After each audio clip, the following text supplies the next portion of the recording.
There was an update. I'm just going to give you the brief summary of it. I'm not going to narrate the moveset updates, but there's going to be a link down below in the description if you want to read this on your own.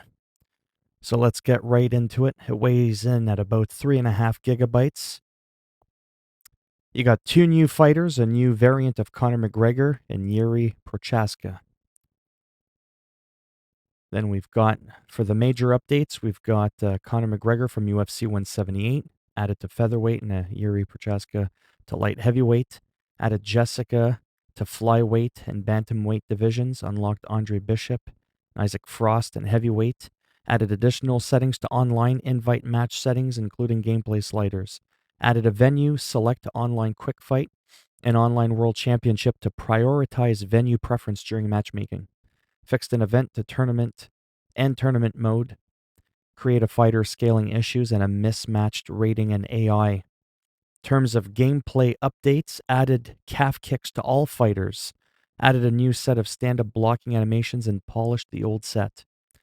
Fixed an issue with the attribute information displayed for a few archetypes, increased penalty for the attacker's rapid movement and limb submissions, or an issue to allow body strike kicks to track walking to one side, the outside.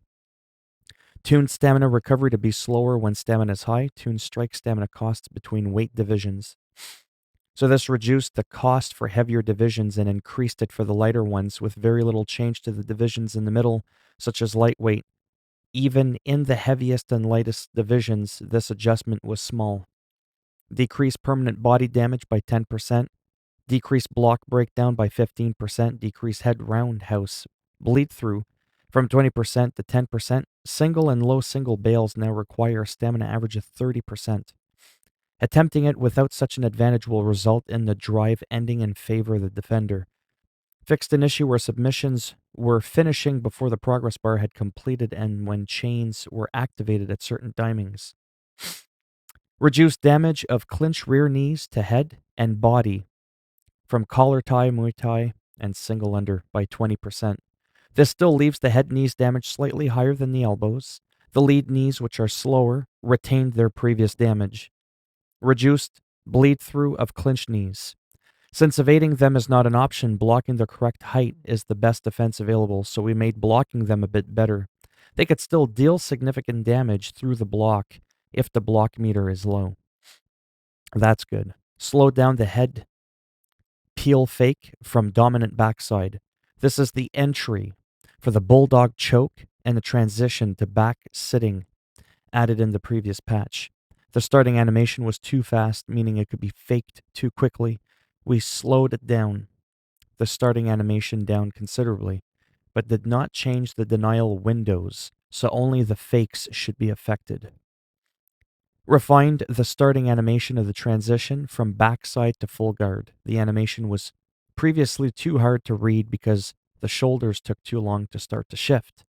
Now the shoulders should start to shift right away, making reactive denials against this move more viable, even though the denial window isn't changing. Increased denial window for the hip toss from collar tie and Muay Thai clinch. Please note that this increase will affect the time the defender has to scramble. The hardest part for the defender will probably be to not be pressing high block by the time the scramble window starts, as that prevents the scramble. Increased the permanent stamina cost of ground transition by 50%. That's huge. Reduced recovery of the resistance to head health events between rounds. Greatly decreased the stamina cost of the whizzer escape.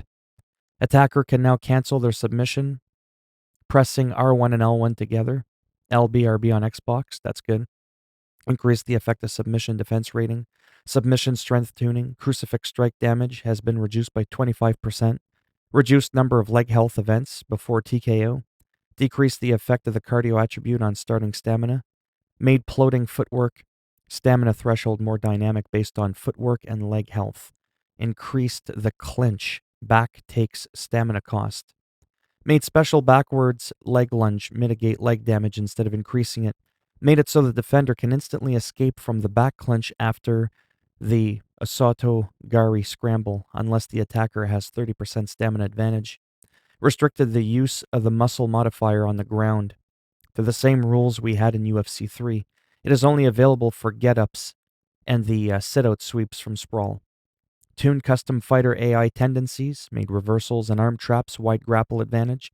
Previously, reversals and arm traps would not clear the grapple advantage upon reaching the new position.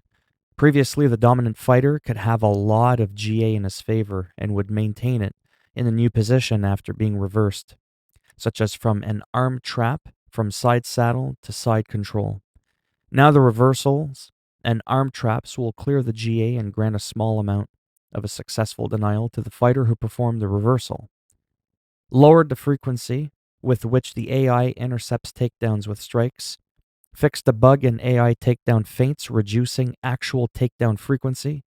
Added the ability for AI to execute Imanari rolls.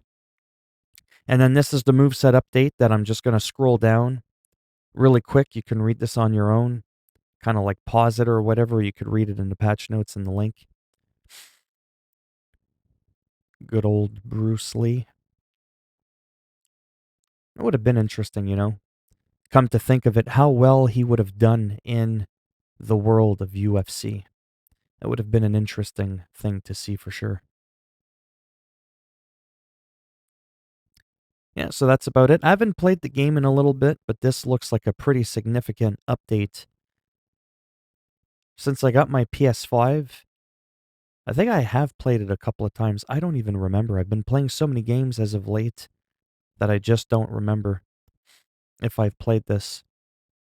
But I really do enjoy it a lot more than any of the other games in the series. I know a lot of people still complain about this game, but for me, I really enjoy it. I really, really do. Speaking of enjoying, if you like this video, go ahead, give it a thumbs up. It greatly helps support the channel with the algorithm and making it more relevant in the search results when people are Googling and YouTubing stuff. If you didn't like the video, go ahead, give it a thumbs down, and I'll send Conor McGregor after you. And if you want to subscribe to the channel, I mean, naturally that would be great. But if not, thanks for stopping by anyways. Take care, and maybe I'll see some of you in the next video. Bye for now.